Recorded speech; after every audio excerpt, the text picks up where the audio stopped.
Job 9 and 24. Alright. I'm driving right now, so I can't really focus on reading it. But the whole book of Job is a good book. It's considered a book of wisdom.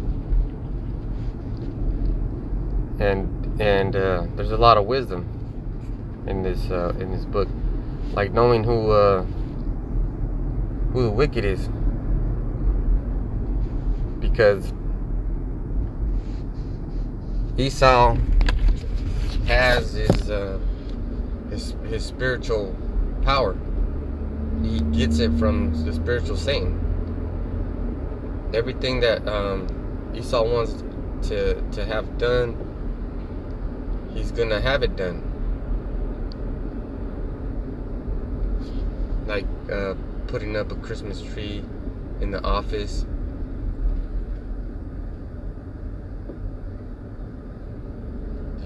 Dressing up a man in a woman's clothing. Whatever's contrary to the law and the prophets, especially whatever they do goes against Yahushai. It's an anti-Messiah agenda that we're having to deal with. They have too many tools at their disposal, but they have to use them. They have to be utilized. And like if Esau wants something to happen, he prays to the spiritual Satan,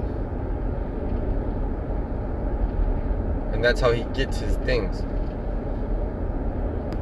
because he worships Satan. And in Matthew, the 4th chapter, I believe it's the 4th chapter, when Yahushua is being tempted of Satan, he gives us a real important clue.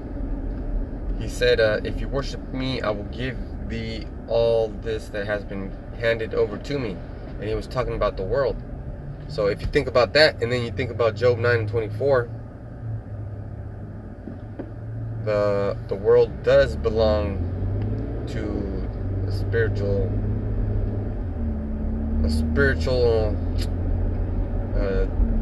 the demon. So Esau is in control because of his spiritual protector. Let's say his defender, because if Yahushua is our protector and our defender, then Satan doesn't defend Esau. But you know what I'm saying? He gives him his power, because Satan is in control of all these things that are on earth.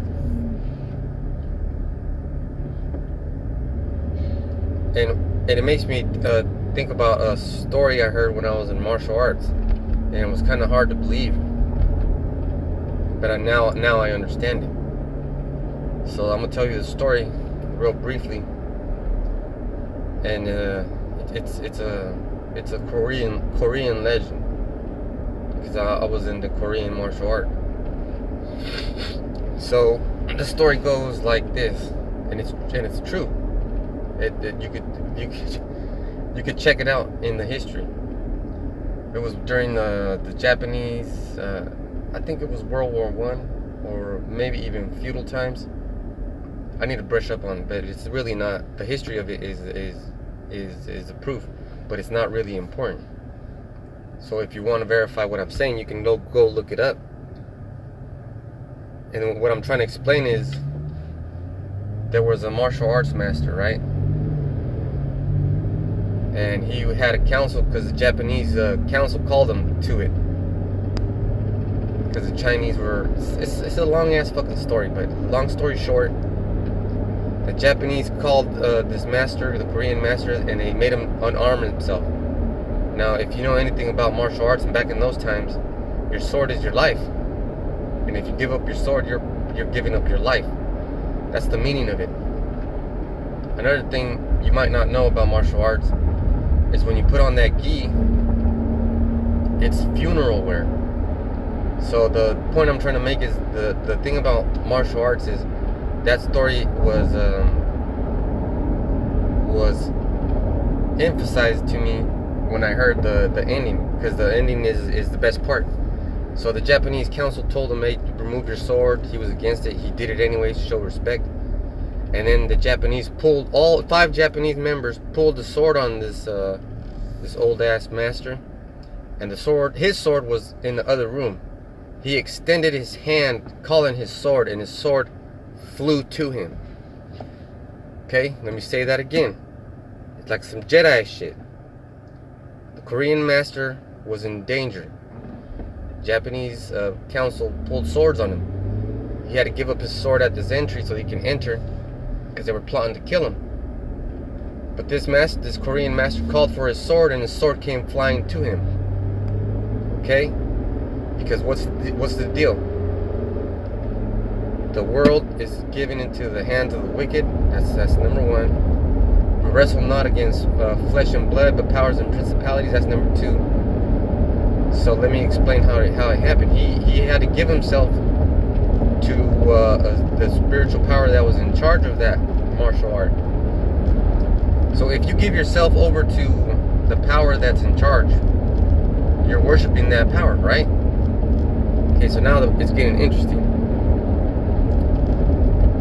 We give ourselves to Yahweh Hashem Yahushai wholeheartedly. And if you do give yourself wholeheartedly, just like that martial arts master, your sword will always protect you. It'll come to you. The angels or the spiritual demons grabbed that man's sword and made it seem like it was flying. So these other Japanese, these other Moabites, they were fucking amazed, right? Scared. So likewise, when we're out there spitting the truth, prophesying the downfall of America, Babylon, we have to give ourselves to our power, or else we're defenseless. Okay, that's the point. We'll be defenseless if we don't have Yahushua as our power, and we have to give ourselves over. Otherwise, we won't have a defender. Because in the martial art, if you don't give yourself wholeheartedly to the training that you're doing, you'll never advance. You won't show improvement. So that's why Apostle Tahar always, man, he always makes mention, you have to make your 3 motherfucking videos. Make your 3 videos. So, you know, make your 3 videos. It's not that hard, man. On the way home, you could make a video, and you should be working. On the way home, you should make a video. You can make a video on the way to work. The point is, you better make time. Because that Korean man might have been an Israelite, but the point is, what if he wasn't? He gave himself over to his power, that power that he prayed to, and his reward was he got his life saved.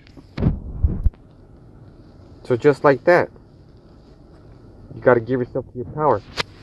And I'm going to say, I give myself to Yahweh Hashem Yahushai, because I want to be protected. Because why? Because this world is given unto the wicked. Okay? So hope that lesson was edifying. Until the next time I say Shalom. Kal halayim la Yahweh Hashem Yahushai Ba'Hashem Rahak Wadash.